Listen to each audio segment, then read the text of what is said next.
ஐயா, உங்களுக்கு மறுபிறவியில நம்பிக்கை இருக்கா இல்லையான்னு எனக்கு தெரியல. ஆனா இன்னொரு பிறவி அப்படின்னு ஒண்ணு இருந்ததுன்னா நீங்க என்னவா எங்க பிறக்க விரும்புறீங்க?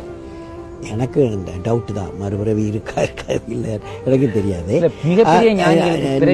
இந்தியாவில் மட்டும் பிறக்க விரும்புகிறேன். நம்பர் 1, இந்தியாவில் மட்டும் மறுபடியும் பிறக்க விரும்புகிறேன். அதாவது நாம் இப்பொழுது முற்றிலும் மனத்தூய்மை கொண்ட மக்களை பெற்ற வளர்ந்த